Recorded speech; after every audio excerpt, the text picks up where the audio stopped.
আসসালামু আলাইকুম। আশা করি প্রত্যেকে ভালো আছেন। আমার আর আপনার জীবন পরিবর্তনের জন্য আমাকে আর আপনাকে সর্বপ্রথম ফার্স্ট সিদ্ধান্ত নিতে হবে এবং জীবন পরিবর্তনের জন্য আমার আর আপনার কারণ প্রত্যেকেরই জীবন পরিবর্তন নিয়ে ব্যস্ততাই থাকবে। তো আপনার পরিবারের যদি কেউ সফল হয়, সেক্ষেত্রে কিন্তু আপনি কখনোই সফল না। সে যদি আপনার বাবাও হয়, সে যদি আপনার মাও হয়। কারণ দিন শেষে সে তার কঠোর পরিশ্রম দিয়ে সাফল্য সে নিজে অর্জন করেছেন। আর আপনি সে সাফল্যের ভাগ নিতে পারবেন না। কারণ আপনি সে সাফল্যের অর্থ নিতে পারবেন, সে সাফল্যের ভাগকে আপনি মানে আ ভোগ করতে পারবেন। কিন্তু আপনি সে সাফল্যকে নিজের সাফল্য বলে আপনি কখনো সেটাকে ডিজার্ভ করতে পারবেন না। এবং আপনার অফিসের বস সেও যদি কখনো অনেক বড় পজিশন ক্রিয়েট করে, তাতে কিন্তু আপনার বিন্দু পরিমাণও মানে আ সাফল্য আসবে না। একটা বিষয় হচ্ছে আপনি আমার নিজের জীবন পরিবর্তনের জন্য অবশ্যই আমার নিজেকে সিদ্ধান্ত নিতে হবে। কখনো অন্যের সাফল্য দেখে নিজেকে সফল মনে করবেন না। কারণ সে তার সাফল্য নিয়ে কিছু সময়ের জন্য আপনার কাছে থাকবে। একটা সময় গিয়ে সে তার সাফল্য নিয়ে দূরে চলেই যাবে। সো আপনি আমাদের প্রত্যেকের সফলতার জন্য আমাদের নিজেকেই নিজের সিদ্ধান্তই অটল থাকতে হবে।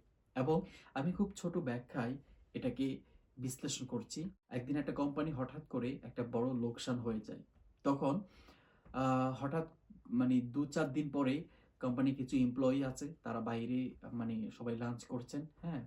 তো লাঞ্চ শেষে তারা আ কোম্পানিতে ইন করবে। আই মিন হচ্ছে তাদের কর্মস কর্মস্থলে ইন করবে। ইন দ্য মিন টাইম দেখা যায় ডোরের মধ্যে আপনার একটা বড় লিফলেট লেখা আছে। সেখানে লেখা আছে এটাই যে, "আমাদের কোম্পানির এত বড় লোকসান যে মানুষটার কারণে হয়েছে, সে মানুষটা গতকালকে মারা গিয়েছেন এবং তার ভেতরে তার কফিনে তাকে কফিনে রাখা আছে।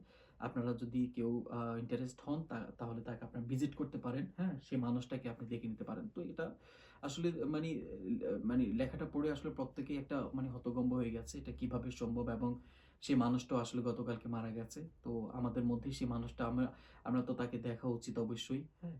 তো যাই হোক প্রত্যেকে আসলে একটা কিউরিওসিটি নিয়ে ভেতরে যায়। প্রত্যেকে ইন্ডিভিজুয়ালি একেকজন করে সেই কফিনে আ মানে মানে কফিনটাকে ভিজিট করতে যায়। তো কফিনটাকে ভিজিট করতে গিয়ে প্রত্যেকে আসলে খুব বেশি হতভম্ব হয়ে যায়। তাদের মধ্যে আরো বেশি একটা মানে কিউরিওসিটি জেগে যায়। কারণ যে মানুষটাকে সে ভিজিট করতে যায়, এভাবেই প্রত্যেকে এক, এক করে যখন কফিনটা ভিজিট করে তখন আসলে সে নিজেকে আবিষ্কার করে সেই কফিনের মধ্যে। তো আসলে কফিনের মধ্যে লেখা ছিল এবং কফিনের ভেতরে রাখা ছিল হচ্ছে একটা গ্লাস এবং পাশে লেখা ছিল এটা যে আ আপনার কোম্পানির সবচেয়ে বড় লোকসানের জন্য যে মানুষটা দায়ী, এখানে আসলে এক, এক করে কাউকে আঙ্গুল তোলা যাবে না যে আপনি কোম্পানির লোকসানের জন্য দায়ী। এখানে মূল বিষয়টা হচ্ছে কোম্পানির লোকসানটা আসলে প্রত্যেকের জন্যই, প্রত্যেকের কাজের মানে আ বা উম প্রত্যেকের কাজের দুর্বলতার জন্য আল্টিমেটলি হয়েছে। সবচেয়ে বড় কথা হচ্ছে আপনি যদি পরিবর্তন নিজের আনতে চাই, তাহলে কোম্পানি বলেন বা আপনার সমাজ বলেন বা আপনার দেশ বলেন, সবকিছুই অটোমেটিক্যালি পরিবর্তন আসবে। তাই নিজের জীবন পরিবর্তন কিভাবে নিজেকেই ফুটিয়ে তুলতে হবে, আনতে হবে এবং আপনার যে এম আছে সেটা কিভাবে আপনি সাকসেস করবেন, এটা একান্তই নিজের ব্যক্তিগত কাজ। দেখা যাচ্ছে আপনার কাছের মানুষ বা আপনার ফ্যামিলি মেম্বার বা আপনার বস আপনাকে বাহবা দিবে।